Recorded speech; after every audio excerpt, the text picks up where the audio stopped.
नमस्कार शेतकरी बंधूंनो, आजच्या या व्हिडिओच्या माध्यमातून आपण गहू पिकातील जे काही ओंब्या सुकण्याचा प्रकार चालू आहे याबद्दल सविस्तर तुम्हाला मार्गदर्शन करावं आणि सोबतच आपला उत्पादन जो काही आहे त्याचा अवरेज कसं वाढवता येईल आणि या अवस्थेमध्ये आपल्याला पिकाला काय देणं गरजेचं आहे याबद्दल सुद्धा आपण सविस्तर चर्चा करणार आहोत। मित्रांनो, हे जे काही तुम्ही व्हिडिओमध्ये बघत आहात या व्हिडिओमध्ये तुम्हाला असं दाखवत आहे आम्ही की जो काही गहू आहे, गव्हाचे जे जॉइंट आहे त्या जॉइंट मधून जेव्हा आपण उपसतो आहे त्यावेळेस अलगतच ते उपसल्या जात आहे। याचं कारण काय, तर तिथं जॉइंट मध्ये आळी लागलेली आहे आणि ती आळी जॉइंट मधूनच कट करत आहे। आता कट करत असल्यामुळे जे काही झाडाचं पूर्ण वहन करणारी अन्ननलिका आहे तीच ब्लॉक होत आहे।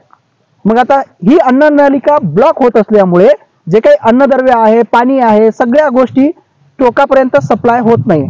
त्या कारणामुळे हे तुमचे ओंबी सुकण्याचा प्रकार चालू आहे।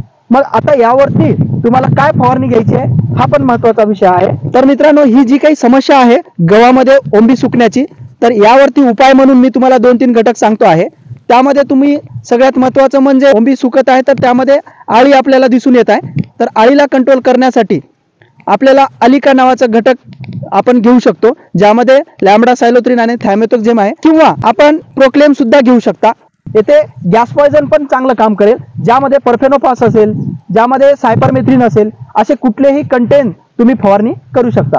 सोबतच तुम्हाला फक्त कीटकनाशकच न देता इथे एखादी बुरशीनाशक, कारण सध्या जो काही वातावरण बदलत आहे या बदलत्या वातावरणामध्ये चांगलं नियोजन करणं पण तेवढंच अपेक्षित आहे। मित्रांनो, तर नियोजन करत असताना त्यामध्ये तुम्हाला फक्त कीटकनाशकचाच वापर न करता बुरशीनाशकाचा सुद्धा वापर करायचा आहे। याच्यामध्ये तुम्हाला बुरशीनाशक म्हणून अँट्राकॉलचा वापर तुम्ही करू शकता, किंवा कोणतेही आंतरपर्वायी बुरशीनाशक किंवा स्पर्शजन्य बुरशीनाशक तुम्ही घेऊ शकता।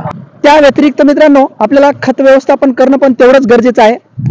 त्या खत व्यवस्थापनामध्ये आपण या अवस्थेत, ही अवस्थामध्ये म्हणजे जवळपास गर्भधारणा झालेली आहे आणि आता दाणे भरण्यास सुरुवात झालेली आहे।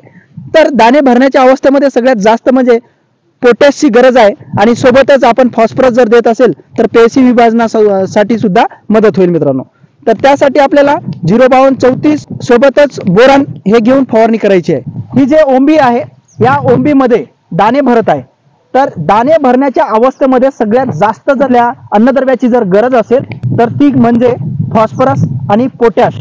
यामुळे तुमच्या दाण्याची साईज, दाण्याचं वजन आणि क्वालिटी बनण्यासाठी काम होतं। मित्रांनो, सोबतच तुम्हाला 05234 प्लस बोरान घ्यायचं आहे, जेणेकरून पेशी विभाजन चांगल्या पद्धतीने होऊन चांगल्या पद्धतीने वजन सुद्धा त्या गव्हाचं तिथं भरलं पाहिजे। या दृष्टिकोनातून तुम्हाला हा नियोजन करायचं आहे। मित्रांनो, तर थांबतो इथेच, भेटूया पुन्हा, धन्यवाद।